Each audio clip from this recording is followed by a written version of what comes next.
Дараагийн мэдээг танилцуулъя. Өнөөдөр Мөгдөрөв Солонгос улсад ерөнхийлөгчийн сонгуул болж байна. За энэхүү ерөнхийлөгчийн сонгуультай холбоотой шинэхэн мэдээллүүд гарч байна. За тухайлх юм бол шинээр ажиллаа авсан ерөнхийлөгч шууд сонгуулийн маргааш ажилд орох юм байна. За өмнө нь бол ерөнхийлөгчийг уйлжид бус сонгуулийн биш хугацаанд бол ерөнхийлөгч тодорхой хугацаанд шилжилтийн хугацаанд одоо засгийг шилжүүлэх үйл ажиллагаа өрнөдөг. За үүнтэй холбоотойгоор бол тодорхой шилжилтийн үйл ажиллагааг явуулах, төсөв батлах зэрэг үйл ажиллагааг явуулах боломж байдаг бол энэ удаа ямар ч завсарлаггүйгээр шууд албан ажилд орж байна. За энэ нь бол засаглал нэлээд бас санаа зовсон асуудлыг үүсгэж байгаа гэж Солонгосын судалдаг судлаачид үзэж байна. За энэ нөхцөл байдал нь 2017 онд ерөнхийлөгч асан Мун Жэ-ин Пак Гинег огцруулсны дараа сонгуульд ялснаас хойш ердөө 1 хоногийн дараа тангар өргөснөөр эрх мэдлийг одоо шилжүүлэн авсан үйл явдлыг давтаж байгаа хэрэг юм байна. Солонгосын төрийн албаны сонгуулийн тухай хуулийн дагуу нөхөн сонгуулиар сонгогдсон ерөнхийлөгч сонгуулийн дүнг үндэсний сонгуулийн хороо баталгаажуулмагц бүрэн эрхийн хугацаанд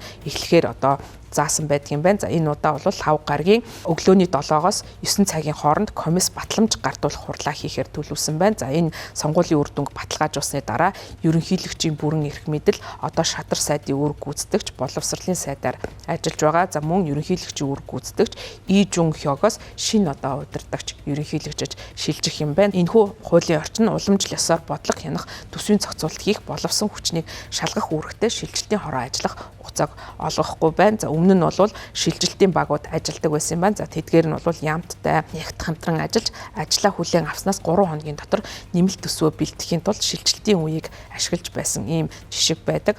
За ийм буфер хугацаа байхгүй учраас шинэ ерөнхийлөгчийн томилгоо, төсвийн тодтгол зэрэг чухал шийдвэрүүдийг яралтай гаргах ийм шаардлага үүсэж байна. За 2017 онд Мун Жэ-иний засаг захиргаа энэ сорилтыг даван туулахдаа төрийн хэрэг төлөвлөлтийн зөвлөх хороог албан ёсны шилжилтийн багийн оронд байгуулж байсан. За тус хорооны анхны дарга төлөөлөгч Ким Жин Погийн хэлснээр шинэ засгийн газар үндэсний зорилго алсын харааг тодорхойлох сонгуулийн кампанит ажлын амлалтыг төсвийн бодит байдалд нийцүүлэн хэрэгжүүлэх ийм боломжтой бодлогыг тодорхойлох гэсэн 2 эрхэм зорилготойгоор ажилласан. За энэ жил бол 2 гол нэр дэвшигчд үүнтэй төстэйгөө байдлаар одоо шилжилтийг засаг шилжүүлэх үйл ажиллагааг явуулахар төлөвлөж байгаа юм байна. За тухайлх юм бол Солонгосын либерал үзэл баримталтай нам болох Ардсан намын гишүүн Ий Жимён энэ удаагийн сонгуульд нэр дэвшиж албан тушаалтаа хэрвээ сонгогдсон тохиолдолд албан тушаалд орсон эхний өдрөө эдийн засгийн яаралтай ажлын хэсэг байгуулах амласан. За энэ шинэ засгийн газар нь 6 дугаар сарын 4-ний өдөр бол сүрсэн үндэснийг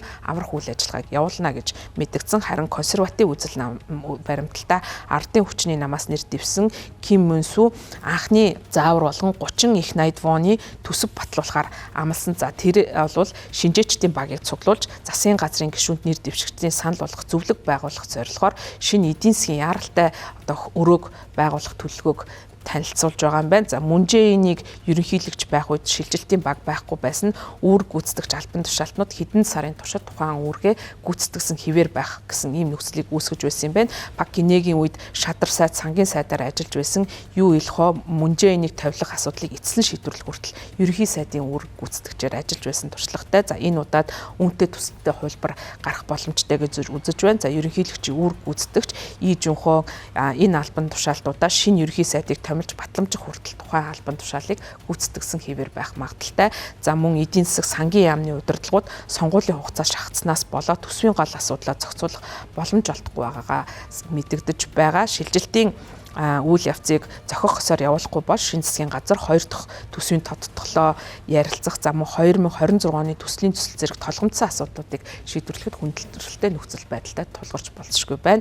За 2017 онд Мун Жэ-ийн ерөнхийлөгчийг тангараг өргөх үед үндэсний ассамблеэр Ротондо танхимд нийтдээ 300 орчим хүн оролцсон ийм тангараг өргөсөл болж байсан бол 2013 онд түүний өмнө одоо ерөнхийлөгчээр ажиллаж байсан Пак Гинегийн тангараг өргөсөл 70,000 гаруй одоо зочин төлөөлөгч оролцож байсан. За харин 2022 онд Юн Сокёлыг тангараг орох үед 40,000 гаруй хүн ирж одоо оролцож байсан юм байна. Тэгэхээр энэ жилийн ёслол бол нэлээд даруухан ийм байдалтайгаар өнгөрөх юм байна. За цэргийн жагсаалт, урлагийн тоглолт, том хэмжээний тайз засах зэргээр тухайн одоо үйл ажиллагаа зохион байгуулахар төлөвлөж байгаа юм байна. За урилгыг төрийн өндөр дээд албан тушаалтнууд болон намын удирдлагуудад гартуулж байгаа. За зочдын загсаалтын талаар улс төрийн намууд одоо маргаанаас зайлсхийх зорилгоор бүх одоо боломж зочдыг аль намыг одоо харгалзуулан оролцуулахар төлөвлөж байгаа юм байна. За дотоод хэргийн яамт 5 гаргийн 11 цагийн орчимд чуулганы танхимд тонгор гаргаслыг зохион байгуулахаар төлөвлөж байгаа юм байна.